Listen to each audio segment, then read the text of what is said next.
What is going on, everybody? Welcome back to the channel. Aftersound here, bringing you Golem Overlord and I guess Splinterlands content here today. We also stream right here on this channel every Tuesday, Thursday, and Sunday morning. So come by and say hello. All right, guys. Well, okay. It's been a couple of days since Part actually flipped DEC and SPS and pretty much every other top token within the Hive Engine trading platform to be the number one traded by volume, right? We're doing about 41,000 in volume or almost 42,000 in volume daily token on Hive Engine. So to me, that's really impressive. And I honestly think that this is a great thing for the entire Hive ecosystem, including Splinterlands. Now, hear me out. There's been a lot of salt thrown at Splex for, just a lot of stuff of people who are associated with it. There's been a lot of stuff thrown, or there's been a lot of salt thrown at Golem Overlord specifically because it's got Ponzi-nomics, quote unquote Ponzi-nomics, and we don't really know where things are going, and it's highly inflationary, which it is. All of these are true. And so I've been trying to sift through a lot of the commentary, a lot of the feedback, and I do feel like a certain percentage of it is people who feel like they missed the boat and are feeling maybe a little envious right now.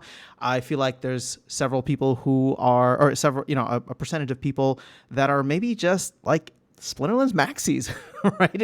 In a way where like they don't really want to see other games succeed, at least not at the expense of showing up Splinterlands. And so I am not one of them. Now, hear me out. I mean, I love the game of Splinterlands. I love the team. I love exactly what they're trying to build. In fact, I even help them sometimes add a little music to what they are trying to build. So I'm very much wanting Splinterlands to succeed.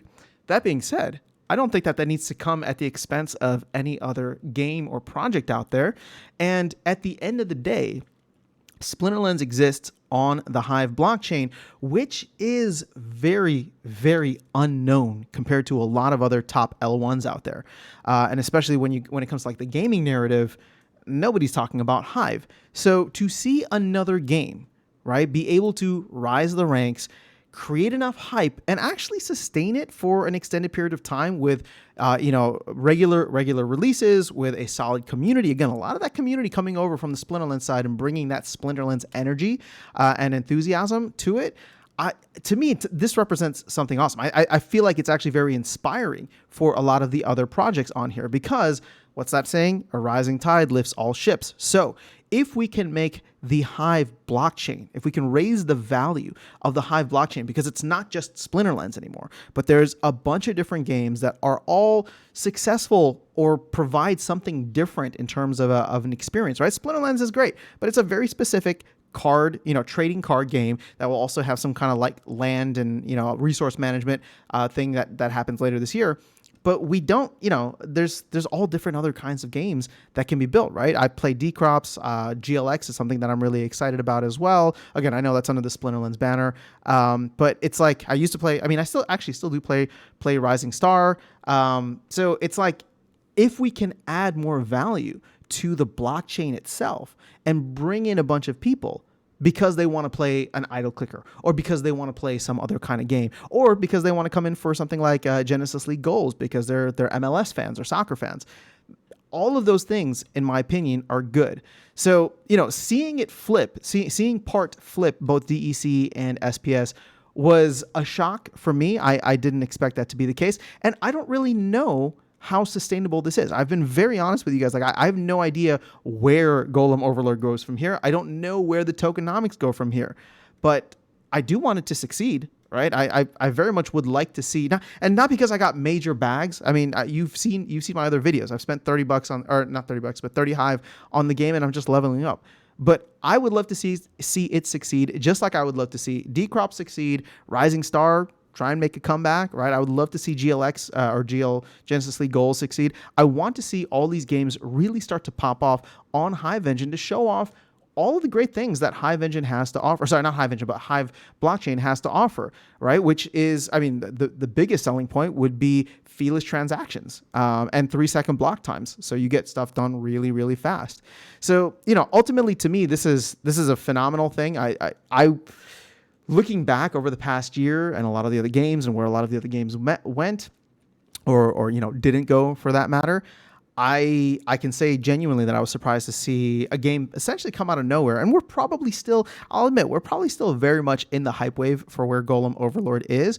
But ultimately, it's held above, right? It's held the top spot in terms of trading volume for the last couple of days now. And it hasn't shown any signs of slowing down. Again, I do expect it to slow down at some point, or I think something even better would be I do expect Splinterlands to work out of this lull with guilds and land and all this other stuff going live later on this year. And then, of course, there's the whole GLX side of things too that can hopefully pick up. So as a whole, if we can raise the asset values, because all of these separate games are succeeding on the Hive blockchain, I don't know. To me, it's a win-win, right? It's a positive sum game. It doesn't need to be zero sum. It can be very positive sum because the success of one can bring people onto the blockchain. This is what happens with all of your main things. This is why Ethereum has such a stranglehold because of network adoption, right? But you saw it happen with Solana. You saw it happen with Avalanche. You saw it happen with Polygon, and this is the time, actually. This is the time in the bear market, which I still think we're in for the most part. Maybe we're at the start of the bull, but whatever the case is, Bitcoin's still down significantly. SPS and all the tokens here are still down significantly from their all-time highs. So in this time is when we should be trying to show people the value of Hive, why it's so popular, or not why it's so popular in the sense that like there's so much to offer on it. And we haven't even talked about like the whole blogging side, right? This is just all of the games that are being built upon the Hive blockchain and using Hive Engine. So, ultimately, I find this to be, one, very surprising, but two, I'm actually really, really happy about it. So where things go from here, I have no idea. I personally think Part is going to struggle to maintain the price that it's at right now. I'm just putting that out there. I actually think that that's going to be the case.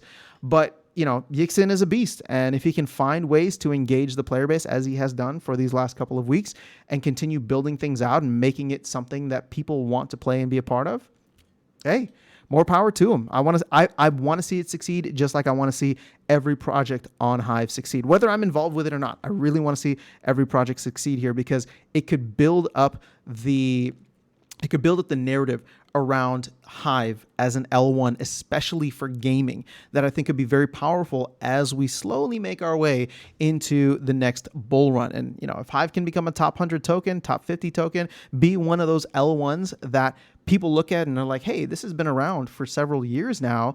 And it's got, some, not one, but some of the top games, right? So, some of these really interesting games and a lot of aspiring ones, or a lot of things that are still in the works or still on their way up. This could be a fun space to be. So that's my thoughts on this. I just wanted to share it with you for people who hadn't been paying attention to Part and the fact that it did flip both DEC and SPS as well as every other token on here. It's impressive. So congrats again to Yixin and to Golem Overlord. Like I said, I hope you maintain the top spot, but I also hope everybody gives you a run for your money while it's at it. And I cannot wait. I personally cannot wait to see what happens with Splinterlands assets overall when we get into the thick of things in June or by the end of the quarter, when hopefully we'll have tower defense and land and all this fun stuff. So lots of exciting things ahead. That's all I have for you guys in this video. Let me know your thoughts in the comments below. I'll catch you all in the next one and see you around the game. Take care.